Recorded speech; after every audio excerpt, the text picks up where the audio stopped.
Thank you very much. I'll speak on behalf of Margaret for a moment.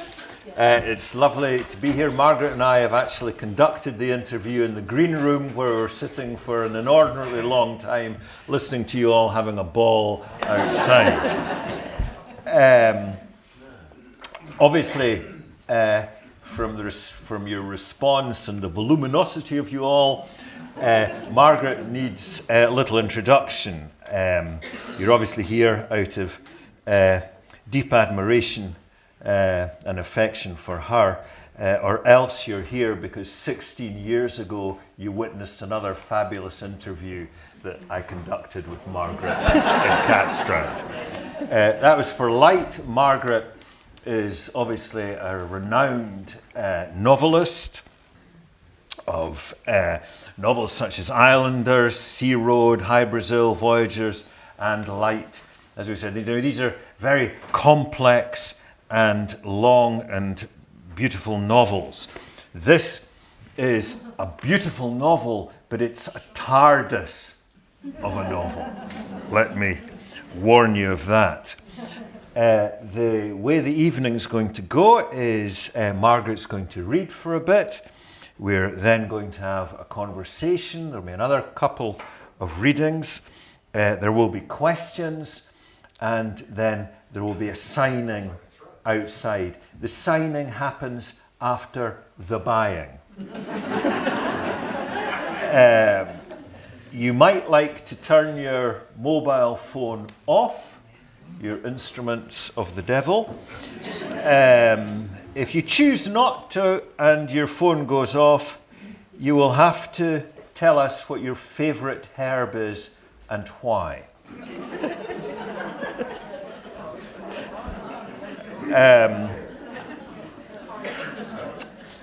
Margaret's going to begin with a reading. Right. Well, thank you all very much for coming. I can't see you, but it's very nice to know you're there. I'm going to read a little bit from the book, and I'll just say a little bit about the book so you know what I'm talking about. People have said this book is set in a different world. I would say it's not a different world. It's this world, but it isn't here and now. It's a post-war world. It's a traumatized world. But what I hope is there are signs of hope and regeneration in the book. The book starts in a mysterious community, and it begins with a child. And this child is lost and turns up in this strange place. I have to stand up to read. I'm going to read you a little bit from the beginning when the child first appears in the community. It's a first-person narrative by the child and remembering being very young. She told me she was leaving, but I didn't understand. After she'd gone, I flitted from place to place, looking for somewhere warm. The knot garden catches the sun and holds it, just as it holds me. The knot garden was all I had, but when the sun goes down, there is nowhere to be. I went indoors, a little frightened shadow stepping between tall doorways. The stone floors of the passages were cold on the soles of my feet. I stood in the middle of the hall. Carved oak panels dissolved high in the twilight. An oak staircase with a carved gryphon at the end of the banister curled out of my sight. Perhaps it was warm up there. Somehow I knew that was where the nunks lived. I wasn't afraid of them, but I knew there was a boundary on that stair I could not break. Very quietly, I opened one of the heavy doors that lined the hall. The darkness smelt of books and wood ash. Safe walls enclosed a well-inhabited emptiness. It was warm. I closed the door carefully and felt my way with my hands held out in front of me. I saw embers glowing. By their faint light, I found a big chair with a cushion and a rug. It smelt of leather, and of someone old and kind. I wrapped myself up. The firelight comforted me. I was asleep before it faded. I couldn't always sleep on the library chair because sometimes the nuncs stayed up late. If that happened, I made a nest for myself behind the heavy curtain. It was cold by the window, but the nuncs' rustlings and occasional murmurings were comforting in a different way. Sometimes there was too much light in the library for me to slip in unseen. I had to look elsewhere, but every other place was very cold. The refectory smelt of old dinners. I slept there once, wrapped in a green baize tablecloth. The floor was hard. So this child stays as a little wanderer, and after a while, the nuncs decide they have to do something about it. People have started to notice there is a child there. The celandines were out and the woods reeking of wild garlic when the time came for the nuncs to talk about me. Phyllis told the providers at tea break. They were sitting round the kitchen table and I was behind the larder door stealing a jam tart, so I heard about it. I knew what I had to do. The meetings room has few places to hide, but I made myself small under one of the carved benches at the back. The stone wall behind me had green patches and smelt of damp. The underneath of the bench hadn't been properly varnished. You could see the drip marks. I waited a long time before the nuncs came in, and it was an even longer time before they started talking about me. Their voices droned like creaky violins, on and on. I thought how still Caleb could keep when he was hunting, and I did the same. So how long has this child been here? This was me. For a moment, I stopped breathing.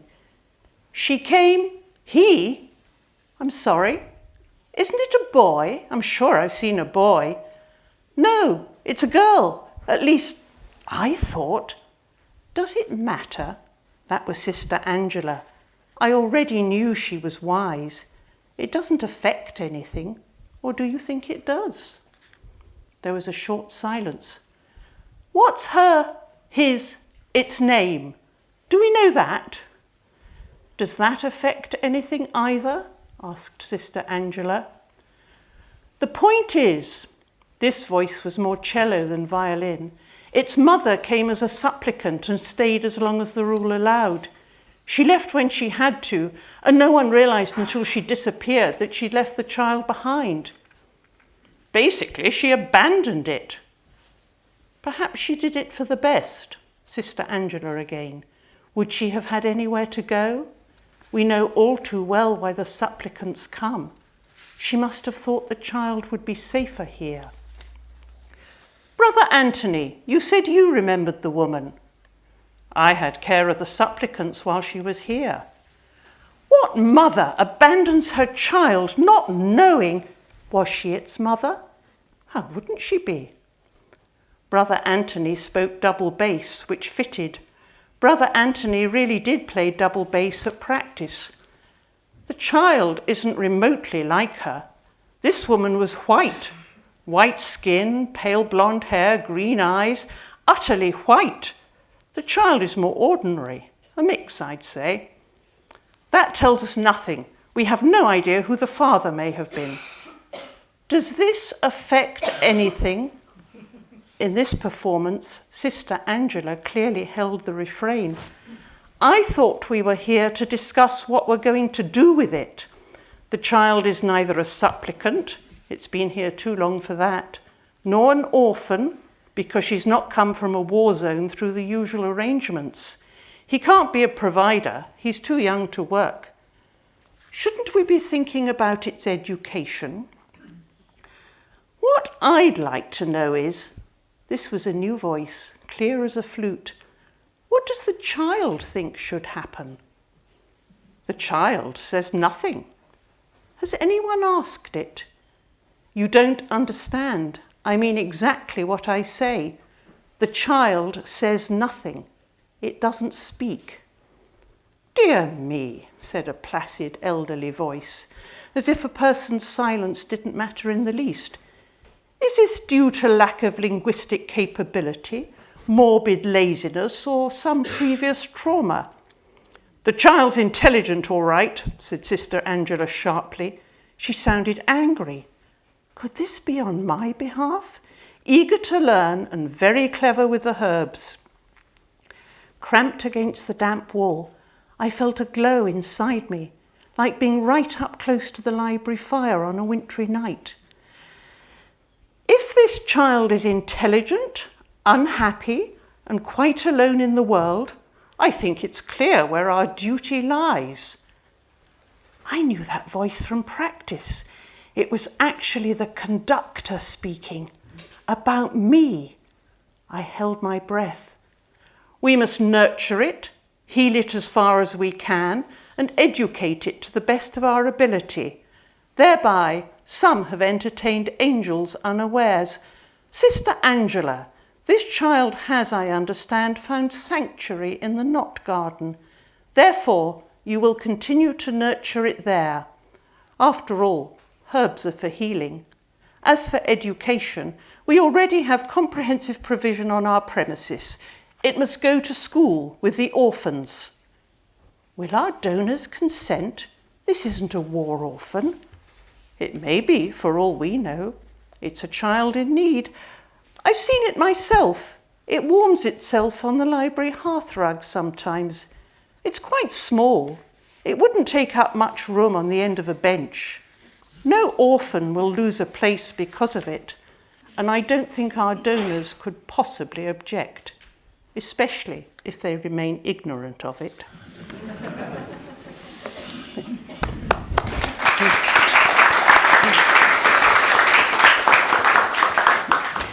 Thank you, Margaret. Now, the novel is broken into 4 parts, and that was the first part that you heard, Sanctuary, and we got that picture of the setting, the groupings, the nuncs, the supplicants, the providers, and the orphans, and the child who is going to be called Rue is moving like Caleb, the wanderer, living like a cat. But she becomes a concern to the community, and they want to nurture her and educate her. I'm wondering where if I can start with where the impetus for the novel came from, and particularly I'm thinking the epigraph is "for all the lost children." For all the lost people. For all the lost people. For all the lost people, yeah. And generally you think an epigraph's sort of quite often chosen once a novel's written. It was. Was it? Yes. But it feels like the impetus was, for the writing of it, was to write something for all the lost people. It was about, it began as an idea about a child who was lost. And it began thinking about a particular child, children I have known, and then thinking about, we are not a world that is being kind to children. And I think there are a lot of children in this world who, that may seem like a fantastic situation, but a child who is displaced, who is, people don't connect with it, don't understand it, and a child who can't be categorized. And that was the idea I began with, and then thinking about what is happening to children in the world. And I think that was the idea I began with. That was the impetus. And thinking too about what kind of world are children growing up into? What is going to happen? We seem to be on course for a lot of very rapid changes, which are unfolding. And yeah, that was the idea it began with. It was thinking about children, because it's not going to be my world for a whole lot longer. It's going to be theirs. And what's it going to be? And I wondered, did you start knowing where the story was going to go, or did you start with the child in this situation? Started with a child in this situation. and started imagining this world, and there is nothing in the world in the book that is not happening or might not easily happening. Maybe not right here, right now, but as I say, it's a post-war world, it's a traumatized world. I mean, haven't we always lived in a post-war traumatized world?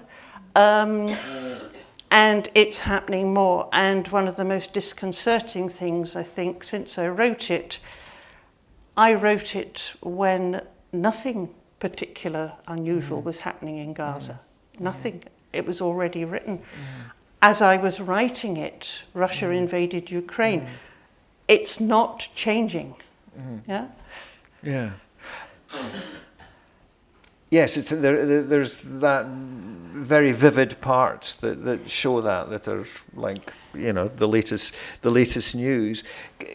Could you say something it struck me, there's a strong oral element, a strong storytelling element running through. Everybody's telling story, bearing personal testimony, and in fact there's a time where in the war zone people are sitting around a campfire and they story tell. I remember.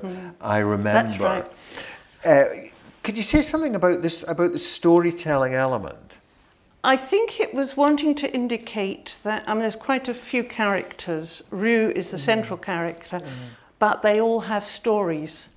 And at one point, Helena says to Rue, when Rue arrives at the house for lost people, and Rue says, "Who are the lost people?" And Helena just says, "I think you know." Yeah. And everybody has a story.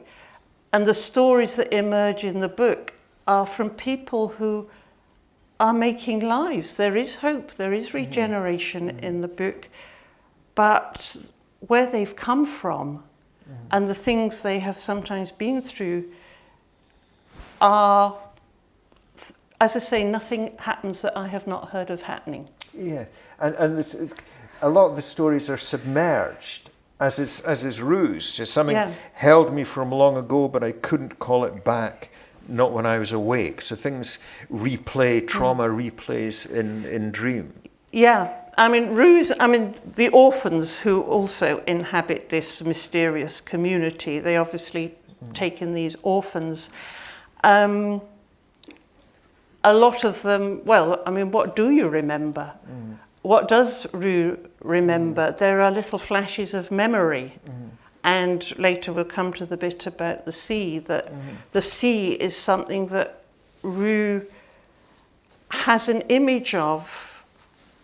And when Rue sees the sea again, is it again? I think it is again. Yes, it is. It's again.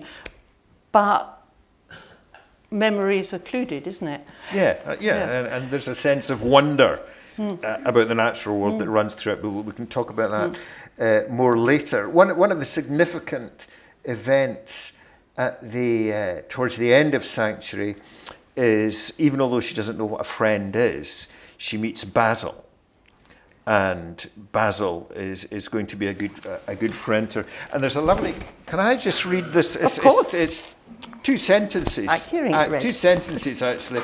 But it's a kind of vignette that strikes you as, oh yes, that's how kids behave. This is Rue with Basil.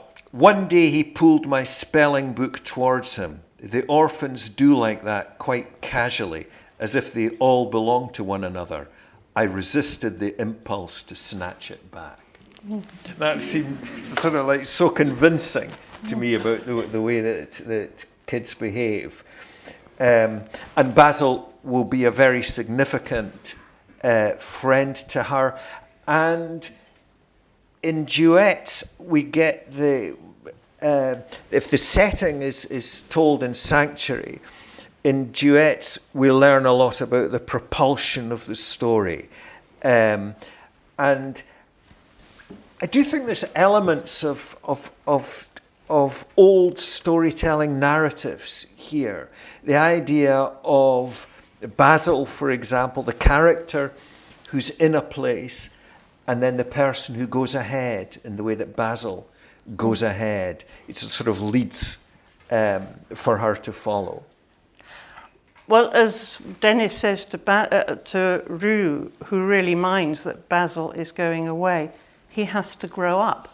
Yeah. And he does.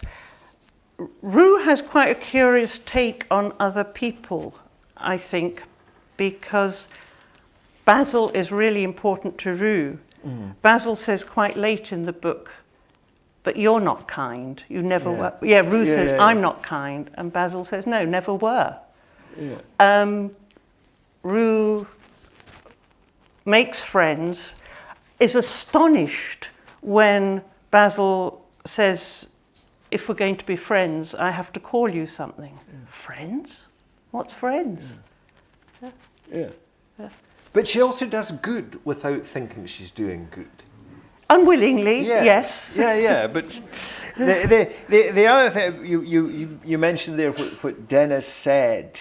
You know, Dennis, because Rue's big concern when he says he's going to go is that who's going to cut my hair was her first thought, and Dennis said, you know, he needs to grow, and you need to let him do that. But one of the other things at the same time that Dennis says is, once you're well, he also talks about exile, which is important, isn't it? He says, we've all come here from somewhere else. We're all in some sort of exile when you think about it. I sometimes think about where I came from, but I can't go back. That's exile. And that gives us an idea of the threat when Rue has to go into these places. All these people are in exile. They're all displaced. And the book is never specific about where they've come from or who they are, indeed. And that is very deliberate, to keep it amorphous in that way, but to reflect a world where so many people are on the move, that pretty much everybody is displaced, that communities are fractured, people are torn apart. And how do you recreate that? And the House for Lost People, the strange community, everybody there has come from somewhere else. And that is a reflection of the world I see. And that's a lot of that's similar with the place in Sanctuary as well. And in Sanctuary and in the House of Lost People, they want to do the best for the people who are there. And I think people do. I think I've been asked, is this dystopian fiction? And I'd say no, because I think what we see is that this is a world where terrible things happen, but it's also a world where when people are put into terrible situations, they do create community, they do help each other, maybe not everybody. There's a conversation which to me is quite a key moment in the book, where Dennis says to Rue, I think it's part of the same conversation, he will discover, Basil will discover that most people are good. And Rue says, I'm not sure I believe that. Yeah. Well, I don't think we come to any judgment. There aren't conclusions, but people do. And people as we speak are making houses for lost people in the rubble somewhere. Yeah. And people do this, and to me it's unimaginable. I have imagined it, but yeah. Well, that just to finish that key bit of dialogue, it's once you're out there, this is Dennis, once you're out there, you realise very quickly that most human beings are good. If Basil keeps his ears open and acts accordingly, he'll soon discover that most people are good. And Rue says, I'm not sure I believe that. And Dennis says, worth a journey maybe to find out. And Basil wants to grow up, so his friends have to let him do it. That's very much the start of like a storytelling odyssey, a journey. You know, Basil needs to go. And actually, one of the things that's interesting when I read that is there aren't any bad people, aren't any bad characters in the novel. There aren't any evil characters. Are there any good ones? Yes. Yes, there are. Elena, Sister Angela, Yeah. the conductor. There's actually lots of good people. There's evil. There's evidence of evil. There's evidence of evil and cruelty, but there aren't bad characters. I think Rue is the first person narrator. Rue doesn't sit in judgment. Rue takes the world as the world seems to Rue and doesn't judge. And I think that's a very important part of Rue's narrative point of view, that the reader has to do the judging. The reader has to make what they can of it. And with a conversation like the one we've just been talking about, I mean, somebody asked me quite recently, were the monks, were they good people to create this sanctuary? And I would say that's for you to decide. You heard their conversation. You all heard it just now. You decide. Good, bad, you know, they're just people. Yeah.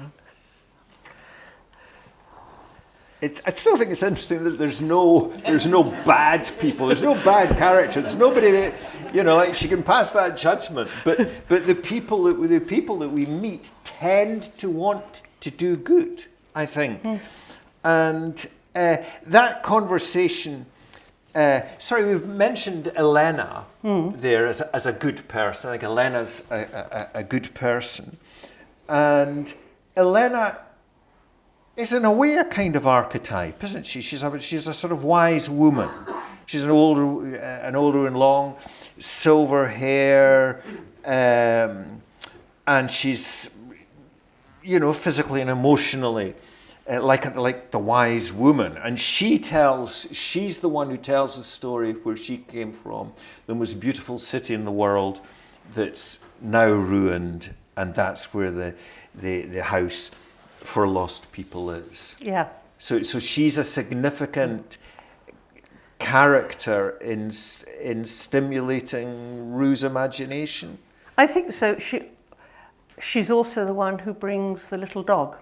Yes. Which changes Rue's life. Because Cosette, who is a little dog, is a very important character in the book. And I said earlier, Rue doesn't really know what a friend is when Basil talks about friends. Rue does have human friends, but Rue's deepest relationships are with animals, and particularly with Cosette. But she does for Cosette what people want to do for her, because Cosette was found, was mangy, and is this tiny wee sparky. One parts of the novel you say Cosette thinks she's a wolf, but you know, and through Cosette, Rue learns exactly. how to I mean, Cosette care mirrors Rue, and Rue recognises Cosette. Yeah. Whether Rue expresses that is another thing, but definitely they are mirror images of one another, and one is a person and one is a dog. I would say about Cosette that I'm sometimes asked, do you put real people into your books? Which always seems to be a very odd question, like you pick up a person and go plonk, they're in a book. I would say only once have I very deliberately taken a real living being and done my best to put it in a book, and that's Cosette, and quite a few people here will know who Cosette is. I hope Cosette has a very substantial royalty payment. When Basil leaves, this obviously plants an idea in Rue as well, who has a deep need to find out where she comes from and to find out where these trauma dreams start. And Rue does not go willingly, though. No, but the conductor points out to her that everyone who grows up here must leave. Once you've set out, you can't turn back. And he's pretty fierce here. An angel will stand at the gate with a flaming sword and will not let you pass. You must go into the world and find out. What? Ah, yes. You'll need to find the question first. The answer will surely follow. If you try to come back too soon, the angel with the sword will be at the gate. Only you will know when the path is open. This is your home, and when, if the time comes, we'll kill the fatted calf for you, but not before. That was an audition for the role of the conductor. So that's the second kind of thing to propulse her out there, and it's a challenge, isn't it? It's a And a challenge. necessity, You can't yeah. come back. No, but Rue does eventually Yeah, get but you back. can't come back until you feel Rue has to you'll know complete the moment. journey. Well, yes, but he says you can't come back until you have found out the path, and you'll know when you've found it, and when it's time to come back, we'll kill the fatted calf. Which Rue can't make head or tail of, because No. Rue doesn't think in images like that. No. But the question that she would answer is, should we speculate about this? Is the question, do you speculate about that? I don't. You'll need to find the question first. The answer will surely follow. I think when Rue sets out on the journey, Rue just thinks about what's ahead. And that question does answer itself in the end. And I'm not going to say what the ending is, but Rue has forgotten the past, and these little flashes of memory are there. And it's also about who is Rue? Right at the end, somebody says, "Who are you?" And there is some kind of answer, but it's a search for self as well as anything else. And there's a lot of images about being invisible. And remember, at the beginning, Rue is silent for the first part of the book. And I think there's also something here about the people whose voices don't get heard, quite literally don't get heard. Rue doesn't speak, and this child is mute, and then later does speak, but speaks quite strangely. And what Rue communicates is not quite like what many people would think of as the important things to say. So I think silence is very important, because if you widen it out, most of the stories in history, we were talking earlier about everybody has their own story. Most of these stories have never, ever been heard. Most people's stories are not told, and the stories that we are told about individuals are not the ones who are at the receiving end of whatever is going on here. Rue doesn't ask whose war, what country. Rue just experiences what this world is like. Yeah, and you're saying she speaks oddly. She says, she admits herself, she speaks in angles. And yes, the question I speculated was, who am I? But there was I wondered at the start, there's a metaphor where she's describing the sanctuary, and she describes it as safe walls enclosed a well-inhabited emptiness. And I sometimes thought, well, that's a metaphor for Rue herself, and she's going out to kind of find that inner self.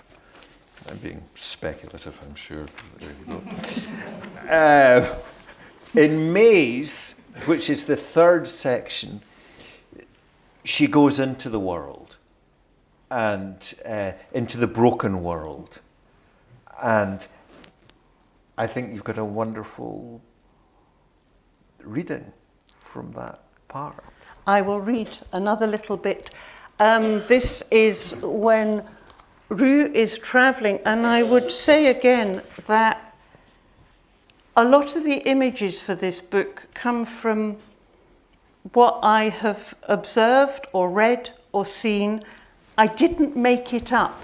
You might say this is not the world we inhabit, but I have not made up any of these details because it reflects the world we're in. And I've been asked why I haven't written a novel for 15 years. As Tom said earlier, I wrote historical novels and each one took, 3 or 4 years to research and write anyway.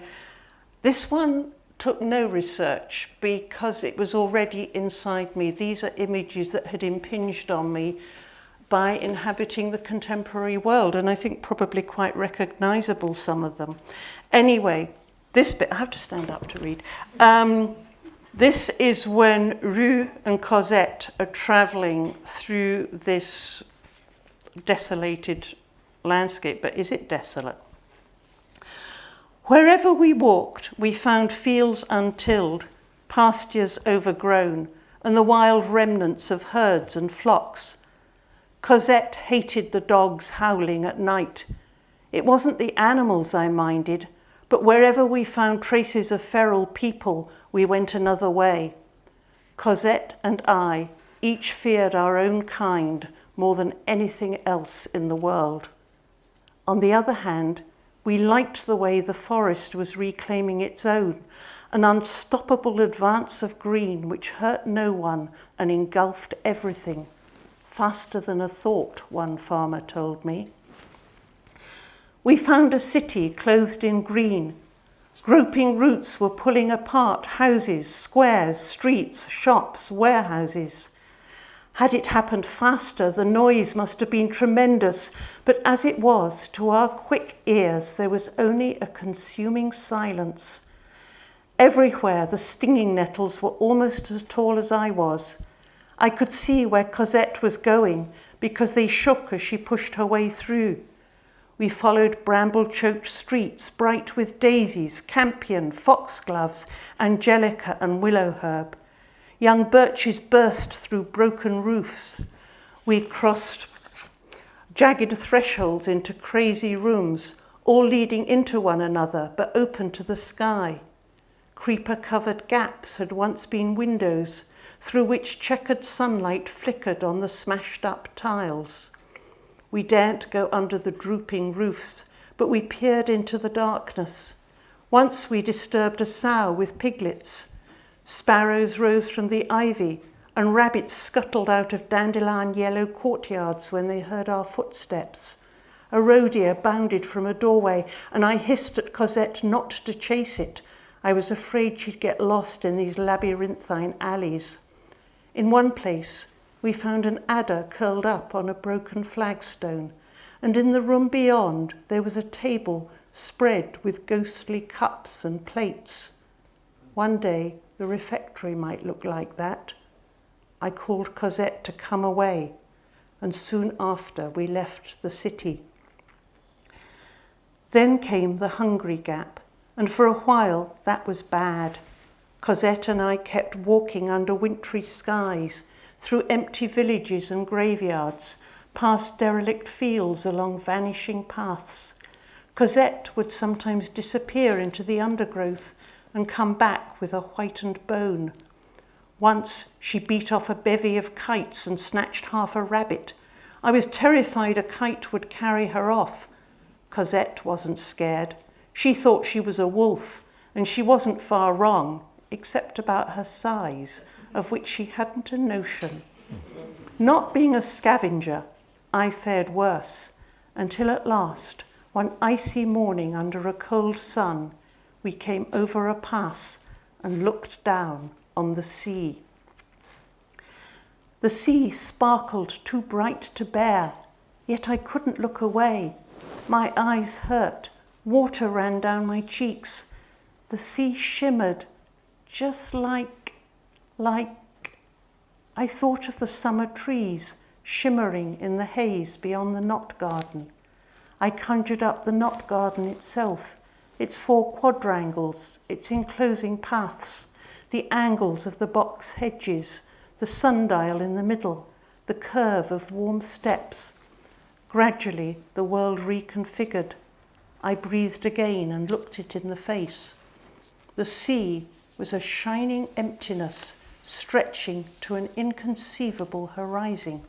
I sniffed, and before I even caught the tang of salt, I knew exactly what the smell would be. Inside my mind appeared a wooden shed, a wide door open to a shingle beach, a honey-coloured boat upside down on trestles, smell of salt water mingled with fresh sawn shavings, tools back there in the gentle dark, tools handled with skill and knowledge, seemed hands. Hands. Cosette licked my hand. Come on, it's all right, we better get going. She trotted along neatly, tail curled jauntily over her back, legs going like a kestrel's wings. I fell into pace behind her, as I always did, heading downhill towards that disquieting sea.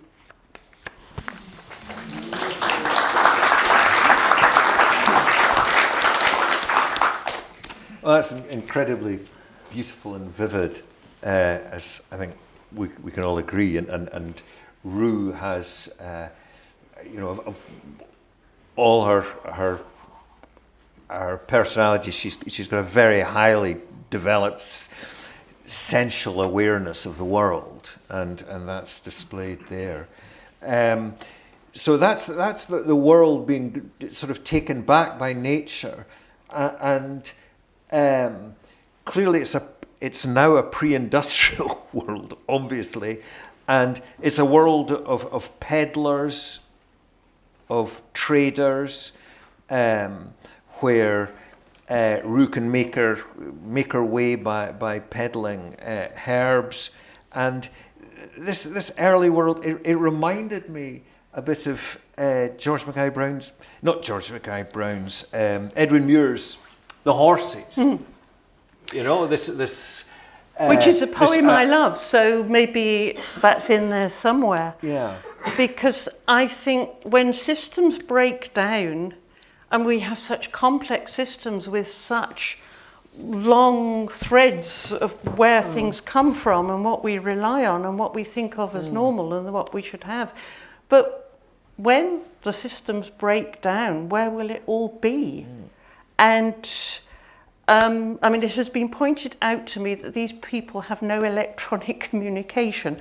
Oh, phew. But all you've got to do is shoot a couple of satellites out the sky, as far as I know. When the system breaks down, it breaks down. And you have to find, I think a lot of this book is, to me, it's about connection.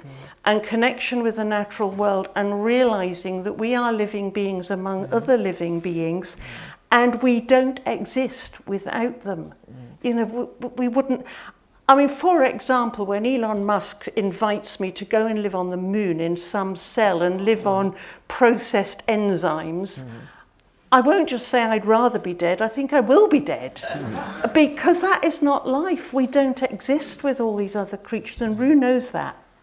And I think people, through all the suffering, all the trauma, and as you will have spotted in that extract I read, there are far fewer people. Well, that's not a good thought, but that is so. I've read quite a lot of stuff in my time about the aftermath of the Black Death, about a Europe, well, mostly I've read about Europe, but where Rue's labour is needed because there aren't enough people. The fields are not tilled, the villages are empty, things have gone. And people will have to reconstruct, if they're there, a world which will have to reconnect with much what we think of as simpler things. What is simple? A boat. Yeah. And yes, and that old and news reflected in the sentence, the afternoon sun against that warm wall seemed very old and very new at the same time. So there is a connection, but there's an awareness of the relationship between the, Yeah. the old. And I think that's true. I think it's timeless because, I mean, one of the comments I've had about the book, it could be the past, it could be the future. Yeah. I evade, I think, categorization as to time, place, who are these people, when are they? Rue doesn't answer these questions, and we're in Rue's hands because Rue is the narrator. Yeah. And she's a child. To begin with. Yeah.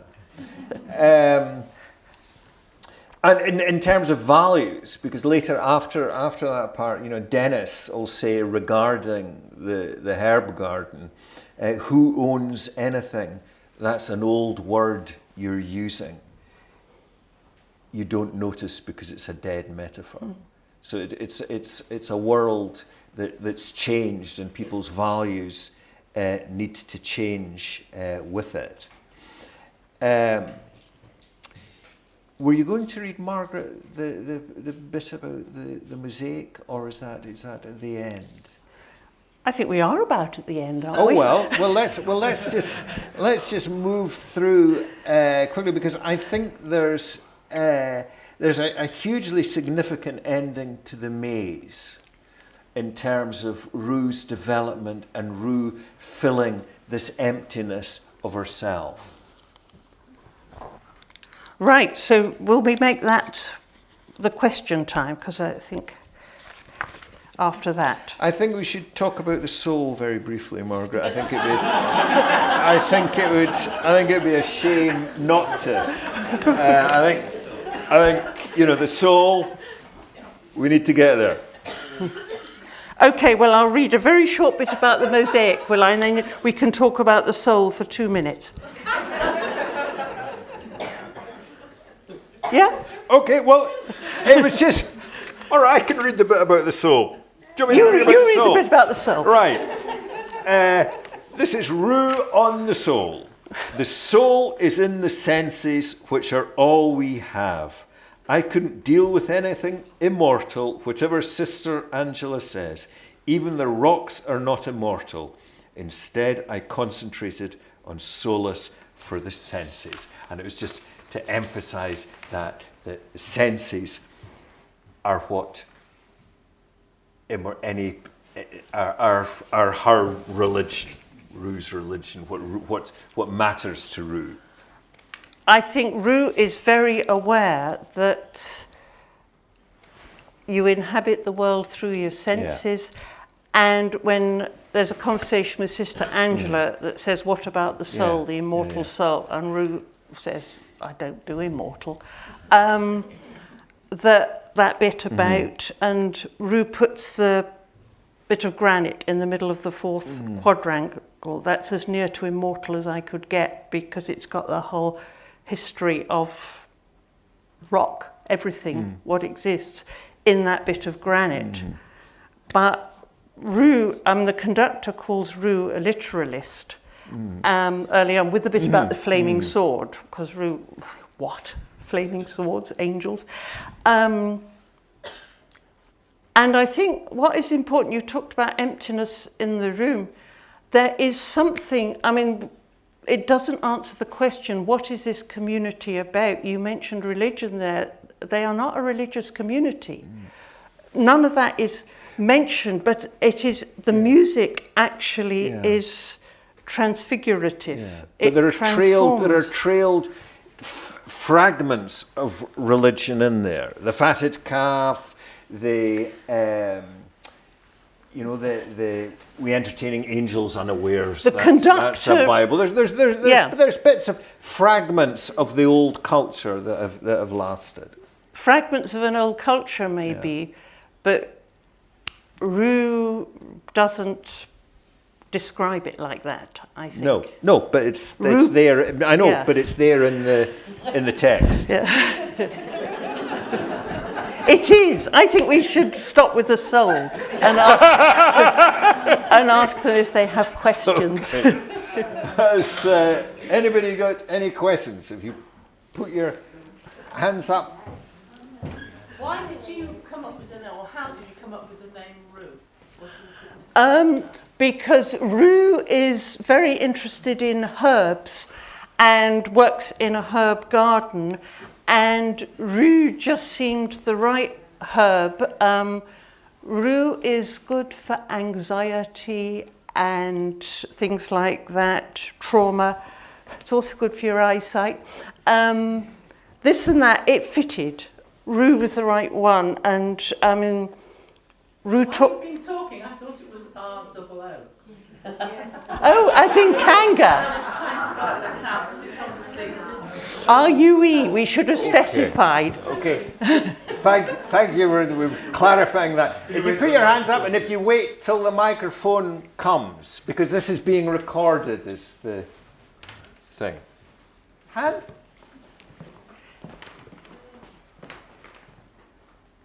I just wanted to know what your favourite herb is, Margaret. I think it depends on my mood. I'm very fond of southernwood. It has a lovely smell, and I have a lot of cuttings of it. I don't know anything about southernwood. It's a bush. It grows with long stalks, and the little leaves come out along the stalk. Rather than medicinal? Sorry? Is it culinary or medicinal or both? It just smells beautiful. Very good for strewing or smelling or making things smell nice. You could easily have a session with this book on the herbs alone, because it's a sort of, buy this book and you don't even get also a novel, you get a whole herb account of what herbs you like and what they're good for. Question? Thank you, Margaret. Amazing. It's a question about process, because I know nothing about this side of life. Did Rue come to you as a fully formed character, or did they get formed through the book? Bit of both. Because as you write, it changes, and I think writing is always a journey of exploration, and that is getting to know the characters too, or actually when it's a first-person narrator, you have to kind of inhabit the character, and that kind of grows on you. So it began with an idea, but as Rue grows, I grew to know Rue, I think. And if it wasn't like that, what would be the point? You know, it's always a journey of discovery, otherwise why bother to write it? Thank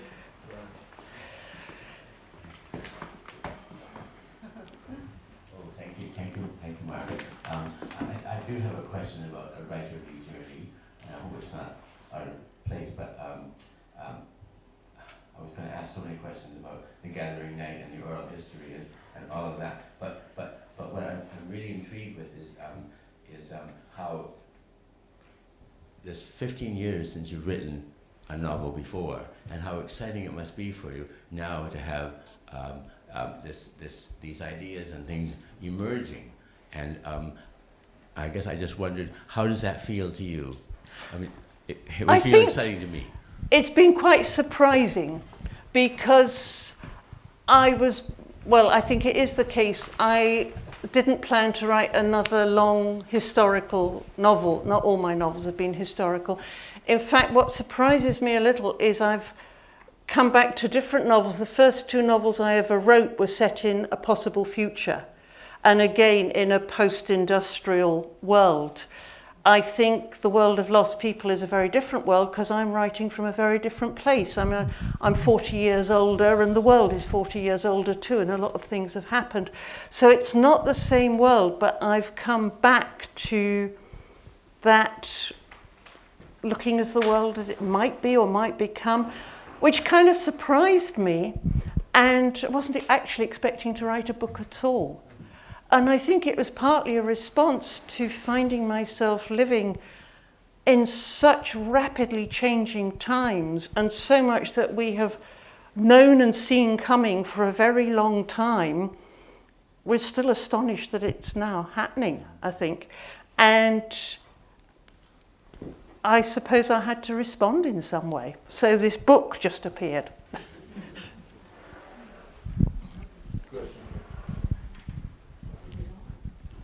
It's quite exciting because I don't know till you speak who you are. I'm Ray, not Rue. I mean, it's hard really asking questions before you've read the book, but all the way through, I was thinking about Philip Pullman and Lyra and her wonderful creature. I don't know if you know him or... Oh, yeah. Yes, yeah. I thought you might. But there's just something similar in terms of it's quite a dystopian world. I didn't read many of the books. I bought them for my nephew. And I read them a bit before I passed them on to him for Christmases and things. But I watched the BBC dramatisation of it, which was quite marvellous. Okay.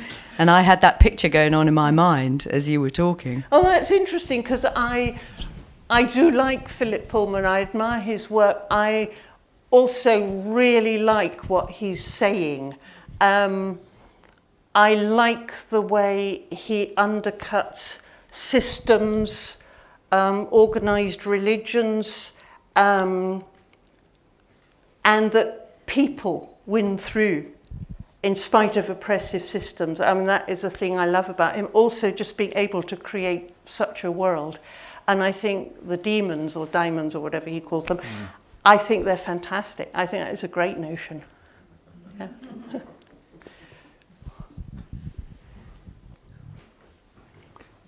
There's a question down here. Hold on, just one down here.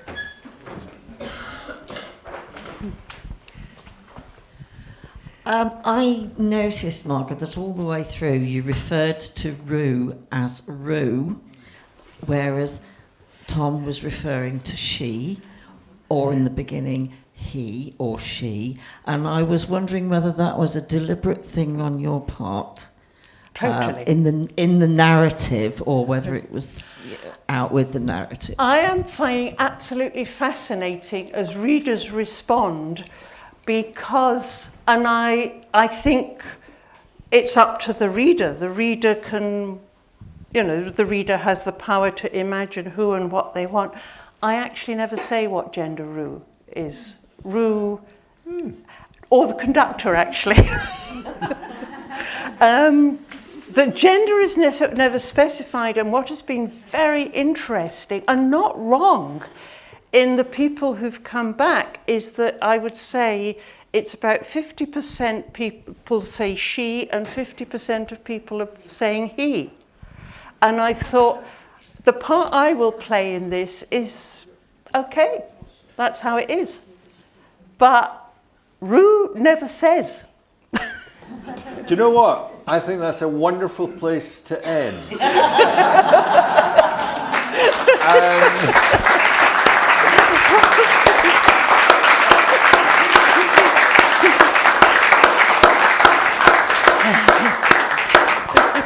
I've read this book about 6 times. Okay, so as Margaret said, it's a slim book, but there's lots of space in it for you to make your own readings of it, and then to change your readings the next time you read it. So, anyway, thank you, Cat Strand. Thank you, sir, for... Thank you, Jim.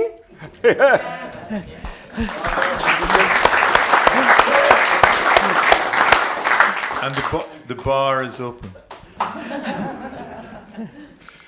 And there are books out there. And there are books, remember, there's the buying, then the signing. Thank you for coming. Thank you. That was fun. That was fun.